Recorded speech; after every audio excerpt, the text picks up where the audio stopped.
નમસ્કાર વિદ્યાર્થી મિત્રો, ધોરણ 9 ગણિતની અંદર આપણે છેલ્લે શેષ પ્રમેય વિશે ચર્ચા કરી. હવે આ વિડિયોની અંદર આપણે અવયવ પ્રમેય વિશે ચર્ચા કરવાની છે. ઠીક છે, તો અવયવ પ્રમેય શું કહે છે કે જો કોઈ પણ બહુપદી p of x બરાબર 0, ઠીક છે, એની ઘાત 1 કે 1 કરતા વધુ હોય, એક બહુપદીનો આદર્શ સ્વરૂપ આપ્યો છે, એની ઘાત જે છે એ 1 કે 1 કરતા વધુ હોય અને એ કોઈક વાસ્તવિક સંખ્યા હોય, ઠીક છે, કોઈક સંખ્યા વાસ્તવિક સંખ્યા a માટે જો p of a બરાબર 0 થાય ને, શું આપ્યું છે, p of a બરાબર 0 થાય તો x minus a A p of x નો એક અવયવ કહેવાય. કોને? x minus a ને p of x નો એક અવયવ કહેશું ને એનાથી ઊંધું જો x ઓછા a A p of x નો એક અવયવ હોય તો p of a બરાબર 0. અહીંયા a એટલે શું છે? કોઈ પણ સંખ્યા. જેમ કે અહીંયા ધ્યાન આપો, x minus 2, ઠીક છે, એ p of x નો અવયવ છે. એમ કે છે કે x ઓછા 2 એ p of x નો અવયવ છે તો p of 2 બરાબર 0. ખ્યાલ આવ્યો? જો p of 2 બરાબર 0 હોય તો x ઓછા 2 એ p of x નો એક અવયવ છે. બસ આટલું જ સિમ્પલ વિધાન છે. આ વિધાનને અનુરૂપ આપણે ઉદાહરણ જોઈએ. ઠીક છે, હવે ઉદાહરણમાં આપણને ઉદાહરણ નંબર 11 ની અંદર બે બહુપદીઓ આપી છે, p of x બરાબર x નો ઘન વત્તા 3x નો વર્ગ વત્તા 5x વત્તા 6, અને બીજી બહુપદીને મેં s of x કહી દીધી, s of x બરાબર 2x વત્તા 4. હવે આપણને ચકાસવાનું છે કે x વત્તા 2 એટલે કે એને મેં g of x કહી દીધો, x વત્તા 2 એ આ p of x અને s of x નો એક એક અવયવ છે કે નહીં, આનો અવયવ છે કે નહીં, આનો અવયવ છે કે નહીં, એટલે બંનેને વારાફરતી ચકાસવું પડે. તો સૌથી પહેલા આપણે આના માટે g of x બરાબર 0 લઈ લઈએ. તો g of x બરાબર આપણી પાસે શું છે? x વત્તા 2, એટલે x વત્તા 2 બરાબર 0 લઈ લો તો x બરાબર તમને શું મળે છે? અહીંયા -2. ખ્યાલ આવ્યો?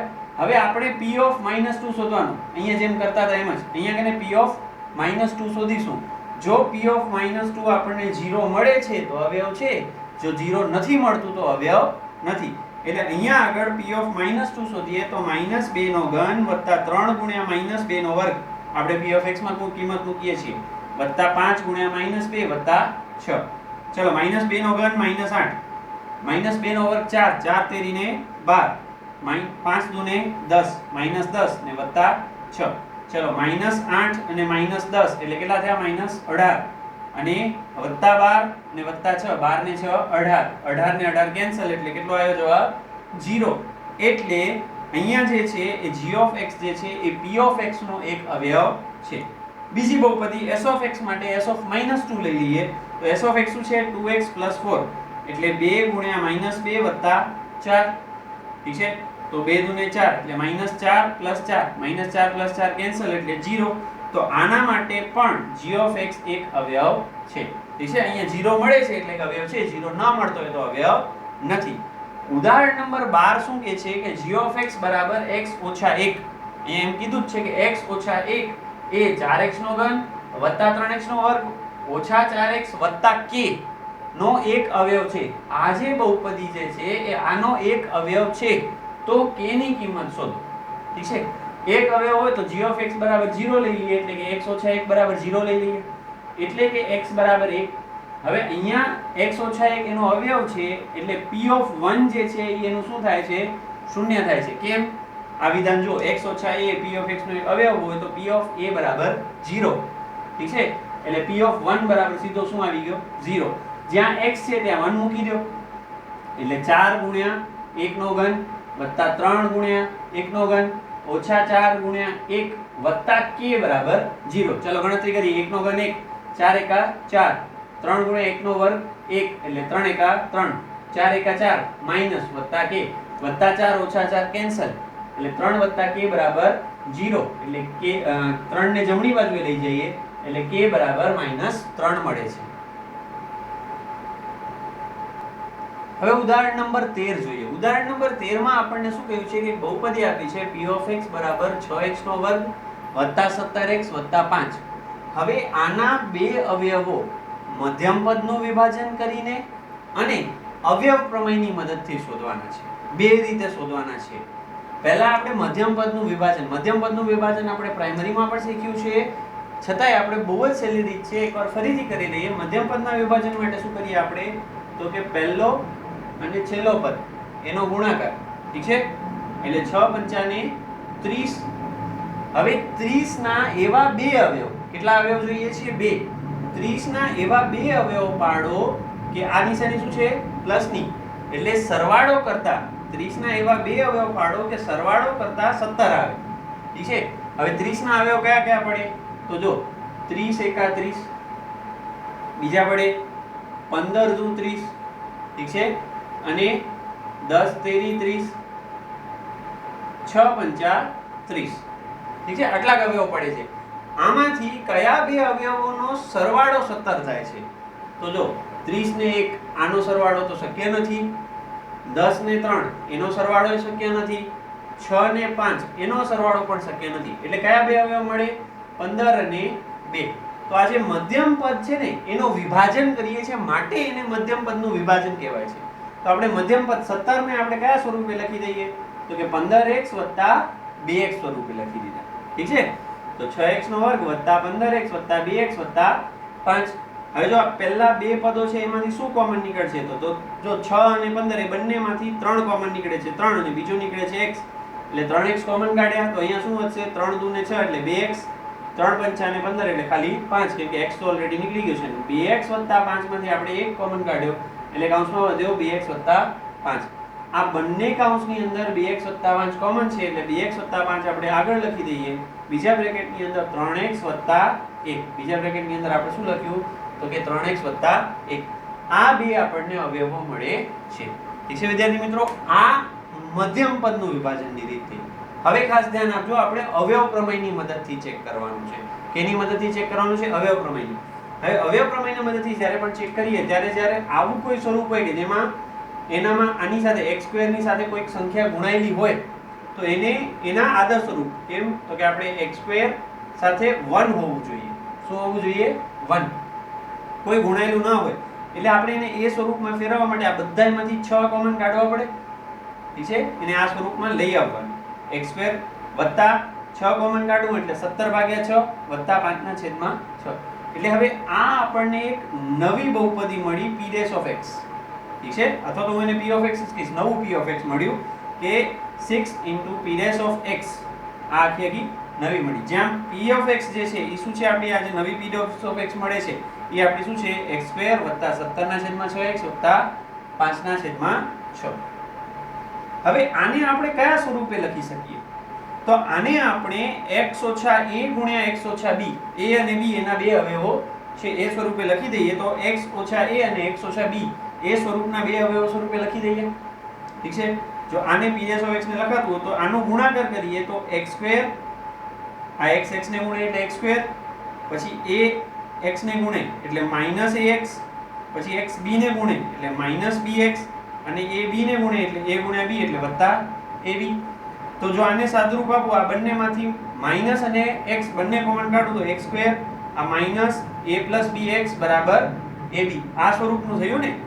એટલે જો આ p'(x) હોય એને તમે આ સ્વરૂપે લખતા હો તો આને અને આ p'(x) ને જો તમે કમ્પેર કરો તો જો અહીંયા 1 છે, અહીંયા 1, a + b બરાબર શું થાય? તમારો 17/6. બંનેનો સરવાળો 17/6 થાય. -a + b બરાબર તમારો 17/6 મળ્યો. અને a × b બરાબર આપણો શું મળે છે? 5/6. એટલે કે a અને b નો ગુણાકાર. હવે આપણને આ a અને b શોધવાના છે. a અને b નો ગુણાકાર 5/6 થાય છે. હવે એવી બે સંખ્યાઓ શોધવાની છે કે જેનો ગુણાકાર 5/6 થતો હોય. હવે કેવી રીતે શોધી શકીએ? સિમ્પલ વસ્તુ છે. 5/6 છે, 6 ના બે અવયવ પડે, 2 તેરીને 6. હવે આના કેટલી જોડ શક્ય બની શકે? તો જો આમ લખી શકાય, 5/2 ગુણ્યા 1/3, ઠીક છે? આ સ્વરૂપે લખી શકાય. અથવા તો આ સ્વરૂપે લખી શકાય, -5/2 અને -1/3, ઠીક છે? 5/2 અને -1/3. તો એક જોડ કંઈક આવી મળી, ±1/3 અને ±5/2. હવે મારે એમ નથી લખવો, કાં તો હું એમ લખું કે 5/3 અને એને ગુણ્યા 5/3 ગુણ્યા મેં 1/2 કર્યા, ઠીક છે? અથવા તો મેં એને કર્યા -5/3 અને -1/3. તો બીજી જોડ કઈ મળી? તો કે ±1/3 ને ±5/3. હવે આ જે સંખ્યાઓ મળે છે એ દરેક સંખ્યાને મતલબ આમ ટોટલ આપણને 8 સંખ્યાઓ મળે છે. ઠીક છે? આ 8 સંખ્યાઓ જે મળે છે એ 8 સંખ્યાઓને વારાફરતી આ જે આપણો p' જે મળે છે એની અંદર મૂકીને જોવાનું. જેમાં જવાબ 0 આવે ને એ સંખ્યા એનો અવયવ થાય. હે છે ને? કેમ કે અવયવ પ્રમેય એમ કે છે કે p of x બરાબર 0 હોય તો એ એનો અવયવ થાય. x ઓછા a એનો અવયવ થાય. તો જો પહેલા આપણે અહીંયાથી શરૂ કરીએ. તો પહેલા +1/2. તો +1/2 હું મૂકું તો p of 1/2. તો અહીંયા આગળ શું છે આપણી પાસે x² + 17/6x + 5/6. તો x ની જગ્યાએ 1/2 વર્ગ + 17/6 ગુણ્યા 1/2 + 5/6. હવે ધ્યાન રાખવાનું બધી સરવાળાની નિશાનીઓ તો ક્યારે શૂન્ય થશે નહીં થાય એટલે સીધો કહી દેવાનો which is not equal to 0. એને ગણતરી કરવાની જ નહીં. અહીંયા કહી દેવાનું કે આ શૂન્ય થશે નહીં કેમ કે બધા પ્લસમાં છે ક્યાંય માઈનસ આવતો નથી. એટલે નક્કી થઈ ગયું કે +1/2 એનો શૂન્ય નથી. -1/2 મૂકીએ p of -1/2. તો -1/2 નો વર્ગ + 17/6 x ની જગ્યાએ પાછા -1/2 વત્તા 5/6 1/2 નો વર્ગ 1/4 17/6 ગુણ્યા 1/2 એટલે પ્લસ માઈનસ માઈનસ ને 6 દુ ને 12 એટલે 17/12 વત્તા 5/6 4 12 અને 6 એનો લસા શું મળે 12 મળે. એટલે છેદમાં બધાય 12 હોવો જોઈએ. તો અંશને 3 વડે ગુણો એટલે 3. અહીંયા કોઈ વડે નહીં ગુણાય એટલે -17 ને આને 2 વડે ગુણો એટલે 5 દુ ને 10 3 - 17 + 10. ઠીક છે? એટલે 3 ને 10 13 13 - 17 એટલે -4/12 4 13 ને 12 કેન્સલ એટલે -1/3 મળ્યો. એ પણ શૂન્ય મળતો નથી. એટલે -1/2 પણ આનો શૂન્ય નથી. હવે નક્કી થઈ ગયો કે આ બંનેમાંથી કોઈ એનો શૂન્ય નથી તો એનો જોડીદાર આ સંખ્યા તો હશે જ નહીં. ઠીક છે? એટલે એને ચેક કરવાનો પ્રશ્ન જ ઉપસ્થિત નથી થતો. ઠીક છે? હવે આપણે આવીએ આના ઉપર +1/3. ઠીક છે? તો +1/3 મૂકીને જોઈ લેવાનું. +1/3 મૂકીને જોઈએ તો 1/3 નો વર્ગ વત્તા 17/6 ગુણ્યા 1/3 વત્તા 5/6. હવે બધા જ પ્લસમાં છે. પ્લસમાં છે તો પહેલા જ કીધું બધું પ્લસમાં હોય તો ક્યારે શૂન્ય થશે નહીં. તો which is not equal to 0. એ શૂન્ય થતો નથી. ઠીક છે? તો હવે કોને ચેક કરીશું આપણે? -1/3 ને. કેમ? તો કે પ્લસ ના હોય તો માઈનસ ને ચેક કરો. એટલે -1/3 -1/3 નો વર્ગ વત્તા 17/6 ગુણ્યા -1/3 વત્તા 5/6. 1/3 નો વર્ગ એટલે 1/9. 1 નો વર્ગ 1 ને 3 નો વર્ગ 9 ઓછા વત્તે ઓછે ઓછા 17 * 17 ને 6 * 18 એટલે ઓછા 17/18 વત્તા 5/3 9 18 અને 6 એનો લસા કેટલો મળે આપણને 18 મળે છે. ઠીક છે? તો આને 18 કરવા માટે અંશ છેદને 2 વડે ગુણો એટલે ઉપર આયા 2 17 ને એમને એમ 17 ને આને 3 વડે ગુણવા પડે એટલે 5 તેરીને 15 એટલે વત્તા 2 ઓછા 17 વત્તા 15 15 ને 2 કેટલા થાય 17 17 માંથી 17 જાય એટલે 0. આ શૂન્ય મળ્યો. ઠીક છે? અહીંયા શૂન્ય મળે છે એટલે કે આપણે કહી શકીએ કે x બરાબર -1/3 એનો એક શૂન્ય છે. ચલો x બરાબર -1/3 શૂન્ય છે તો 3 ને આ બાજુ લઈ જાઓ એટલે 3x ઓછા 1 ને આ બાજુ લઈ આવો એટલે વત્તા 1 3x વત્તા 1 બરાબર 0. એ એનો એક અવયવ થાય. મળી ગયો ને? આ રીત પ્રમાણે 3x વત્તા 1 મળતો તો અહીંયા પણ આપણને એક અવયવ 3x વત્તા 1 મળ્યો. ચાલો તો હવે આનામાંથી આ બંને માટે આપણને ચેક કરવો પડે. ચેક કરીએ આપણે. +5/2 +5/2 મૂકીએ તો 5/2 નો વર્ગ વત્તા 17/6 ગુણ્યા 5/2 વત્તા 5/6. બધા જ પ્લસમાં છે. બધા પ્લસમાં છે એટલે જવાબ શૂન્ય થશે નહીં. ઠીક છે? તો ચલો હવે માઈનસ માટે ચેક કરીએ. તો p of -5/2 -5/2 નો વર્ગ વત્તા 17/6 ગુણ્યા -5/2 વત્તા 5/6. ચલો 5/2 નો વર્ગ 5 નો વર્ગ 25 2 નો વર્ગ 4 25/4 ઓછા વત્તે ઓછે ઓછા 17 × 5 = 85 6 દુ ને 12 વત્તા 5/6 મળે છે. 4 12 અને 6 એનો લસા કેટલો મળે 12. તો અહીંયા આગળ તમારે 3 વડે ગુણવો પડે એટલે 25 તેરીને 75. અહીંયા કાઈ નહીં ગુણવાનું એટલે -85 અને અહીંયા આગળ 3 વડે ગુણવો 2 વડે ગુણવો પડે એટલે 5 દુ ને 10 તો 75 ઓછા 85 વત્તા 10 75 અને 10 કેટલા થાય 85 85 ઓછા 85 એટલે 0. તો જવાબ કેટલો આવ્યો 0 આવ્યો. એટલે x બરાબર -5/2 પણ એનો એક અવયવ છે. ચલો 2 ને ઉપર લઈ આવો એટલે 2x ઓછા 5 ને ડાબી બાજુ લઈ આવો એટલે 2x 5. આ એનો બીજો અવયવ મળ્યો 2x 5. આમ એના બે અવયવો મળ્યા. એક અવયવ આપણને મળ્યો 3x 1 અને બીજો આપણને મળ્યો 2x 5. હવે અહીંયા વિદ્યાર્થી મિત્રો ધ્યાન આપો. એક શોર્ટકટ સમજી લો કે તમને મેં જોડીઓ બનાવતા શીખી. અહીંયા 5 સસમાં આવશે તો જો આ જોડી હશે 5/2 હશે કોઈક અવયવ 5/2 ગુણ્યા 1/3 ગુણાકાર થતો હશે બંને પ્લસમાં છે એટલે જો 5/2 હોય ને તો બીજો અવયવ 1/3 જ મળશે. ઠીક છે. એટલે પછી ડાયરેક્ટ બધી ગણતરી ન કરવી હોય તો તમે સીધો ઈ જ અવયવની જોડી જોઈ લેવાની. પછી -5/3 હોય તો -1/3. હવે અહીંયા જુઓ આપણો શું મળતો તો -1/3 મળતો તો ને આપણે ચેક ભલે કર્યો મેં તમને બધા ચેક કરીને દેખાડ્યા પણ આપણને એક અવયવ મળી જાય છે તો બીજો આપણે ડાયરેક્ટ શોધી શકીએ ને કેમ કે જોડી તો આપણે જાણીએ છીએ કે બે સંખ્યાઓનો ગુણાકાર એક માઈનસ હોય તો બીજું પણ માઈનસ જ હશે તો જ પ્લસ થઈ શકે ને. એટલે આ એક થોડીક ગણતરીઓ આપણે મગજમાં રાખશું તો આટલી બધી વધારે કેલ્ક્યુલેશન કરવી નહીં પડે. અને બીજી વસ્તુ અહીંયા દ્વિઘાત બહુપદી છે એટલે એને માત્ર બે જ અવયવો શક્ય છે, બેથી વધારે અવયવો શક્ય નથી. ઠીક છે. હવે ઉદાહરણ નંબર 14 જોઈએ તો ઉદાહરણ નંબર 14 ની અંદર આપણને કીધું છે કે p of y² ઓછા 5y 6 આનું અવયવ પ્રમેયથી અવયવ પાડો. ઠીક છે. હવે અહીંયા આપણને કહ્યું છે કે અવયવ પ્રમેયથી અવયવ પાડો એટલે આપણે આનો ઉપયોગ કરીશું. બાકી જ્યારે પણ દ્વિઘાત બહુપદી જ્યારે પણ આપણને આપેલી હોય તો આપણે મધ્યમ પદનું વિભાજન આપણને સહેલું પડે એટલે ટૂંકું પડે. પણ આપણે હવે જો અવયવ પ્રમેય છે તો અવયવ પ્રમેય માટે ફરીથી જો આ p of y જે હશે તો p of y કયા સ્વરૂપમાં છે? આને તો આદર્શ સ્વરૂપમાં છે y² ઓછા 5y 6. y ની સાથે કાંઈ નથી એટલે કોઈ ફેરવવાની જરૂર નથી.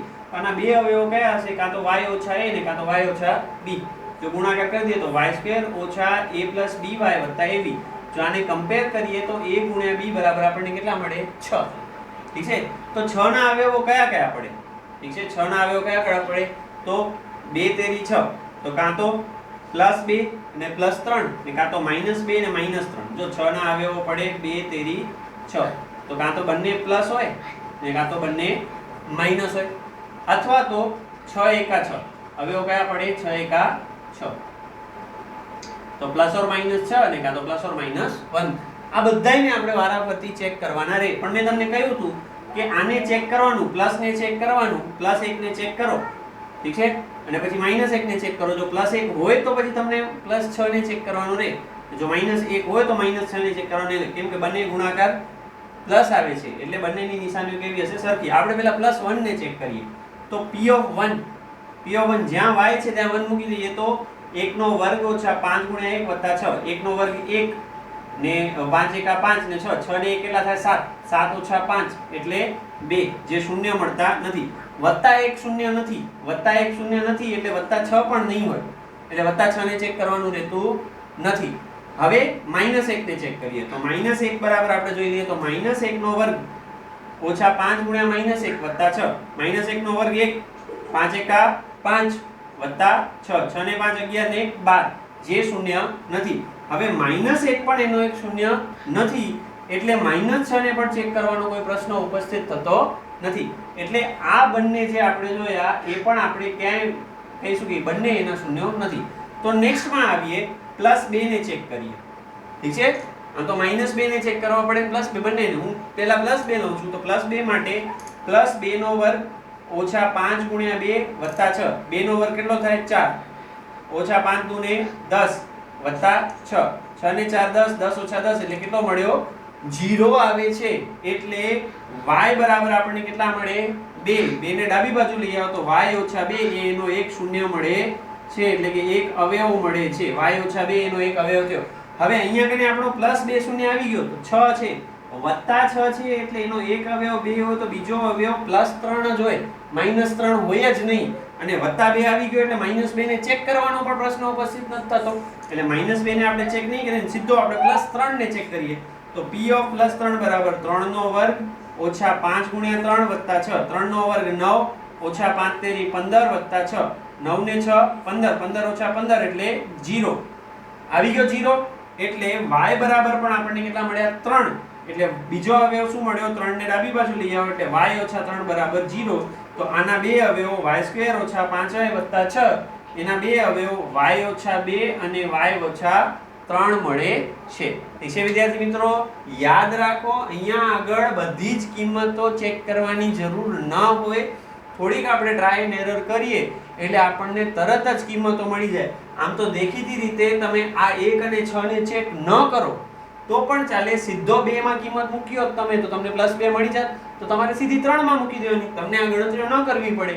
પણ મેં તમને સમજાવટ માટે પહેલા આ કિંમતો લીધી અને પછી 2 અને 3 ની કિંમતો લીધી. એટલે સીધી કિંમતો જો તમને મૌખિક ગણતરીઓથી મળી શકતી હોય તો તમે એમાં પણ ઝડપી કરી શકો છો. જ્યારે આપણને કહ્યું છે કે અવયવ પ્રમેયનો ઉપયોગ કરો ત્યારે આ રીત કરવાની છે. હવે ઉદાહરણ નંબર 15 આવીએ. તો જો ઉદાહરણ નંબર 15 જે છે એનામાં મધ્યમ પદના વિભાજનનો તો કોઈ પ્રશ્ન થતો જ નથી.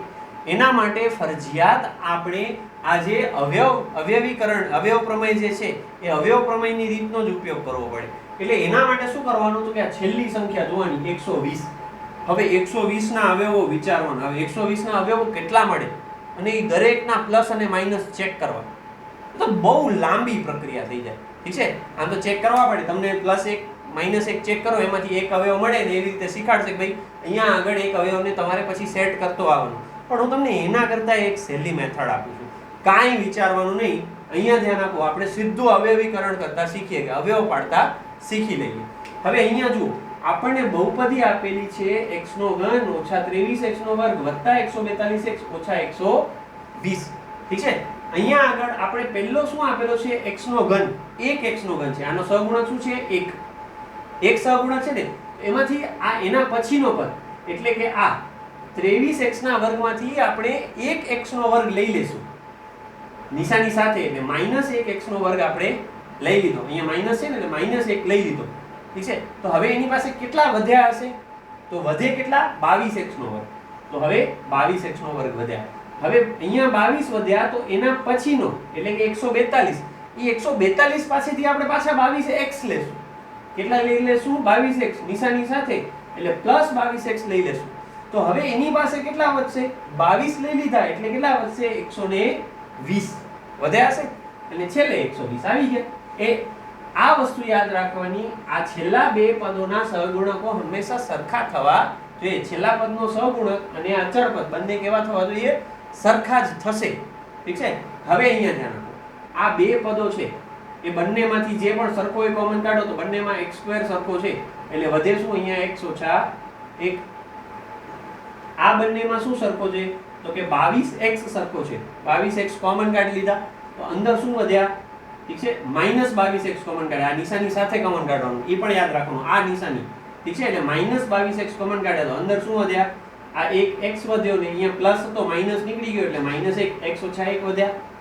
ઠીક છે, પછી આ બંનેમાંથી 22x કાઢી લીધા. હવે છેલ્લી બે તો એમાંથી આપણે શું કાઢીએ તો કે +120. આ જે છે પહેલા સહગુણક એ કાઢી લેવાનું +120 તો અંદર વધ્યા x - 1. હવે જો આ પહેલા પદની અંદર પણ આ x - 1 છે, બીજા પદમાં પણ x - 1 છે અને ત્રીજા પદમાં પણ x - 1 છે. ત્રણેયમાંથી કોમન કાઢી લો x - 1 બારે તો કૌંસની અંદર શું વધશે પેલો વધ્યો x² - 22x ને વત્તા 120. આ x - 1 મળી ગયો. ઠીક છે, હવે આ બહુપદી જુઓ, આ બહુપદી કેવી મળે છે દ્વિઘાત બહુપદી છે. હવે આના અવયવો તો આપણે મધ્યમ પદનું વિભાજન કરીને મેળવી શકીએ. કેવી રીતે મેળવી શકીએ? છેલ્લો અંક જુઓ 120. આપણને 120 ના એવા અવયવ જોઈએ છે કે જેનો અહીંયા શું છે નિશાની પ્લસની સરવાળો 22 આવતો હોય, -22 આવતો હોય અથવા તો 22 આવતો હોય. અહીંયા ધ્યાન આપો જેનો સરવાળો. હવે 120 ના અવયવો કયા કયા પડે 60 દુ 120 પડે 30 ગુણ્યા 4 થાય, પછી 15 ઘણા બધા મળે, 12 × 120 પણ મળે. ઠીક છે, આમ તો ઘણા બધા અવયવો થાય. પણ હવે જો આ ત્રણ જે છે બે ત્રણ સીધા ટ્રાય એન્ડ એરર સમજાવું છું સીધો. આ 60 અને 2 નો સરવાળો તો 62 થાય, 30 અને 4 નો સરવાળો તો 64 થાય. આપણે સીધો 12 અને 10 નો સરવાળો કેટલો થાય 22 થાય છે. એટલે આપણને બે અવયવ 120 ના કયા થશે, એક થશે 12 અને બીજો થશે 10. એટલે આપણે મધ્યમ પદનો વિભાજન કરી દઈએ, એકને લખી દઈએ -12x ને -10x. માઈનસ શું કામ તો કે અહીંયા નિશાની શેની છે માઈનસની, માટે આપણે અહીંયા લખ્યા -12x ને -10x. હવે પાછું આ મધ્યમ પદનું વિભાજન કરી દીધું તો આ બંનેમાંથી શું કોમન નીકળે છે x કોમન નીકળે છે. એટલે કૌંસમાં શું વધશે x - 12. બીજા બે પદોમાં શું કોમન નીકળે છે -10. ઠીક છે, પેલો નિશાની સાથે કોમન કાઢીએ એટલે શું વધ્યો 112. આ બંને કૌંસ કોમન છે એટલે એને પહેલા લખી દીધા, વધેલા બીજા કૌંસમાં લખી દેવાના એટલે x - 10. ઠીક છે, એટલે બે અવયવો કયા મળે 112 અને 110 એટલે x - 1 112 અને 110. આ ત્રણ અવયવો મળ્યા. જો ત્રિઘાત બહુપદી છે એટલે એને કેટલા અવયવો મળે છે? 3 અવયવો મળે છે. ઠીક છે, તો વિદ્યાર્થી મિત્રો મને એમ લાગે છે કે તમને લોકોને અવયવ પ્રમેય હવે સમજાઈ ગયું છે સારી રીતે. તો આના પછી સ્વાધ્યાય 2.4 માટે આપણે ફરી મળીશું નેક્સ્ટ વિડીયોમાં. જોડાયેલા રહો અમારી સાથે. આપ સૌનો ખૂબ ખૂબ આભાર.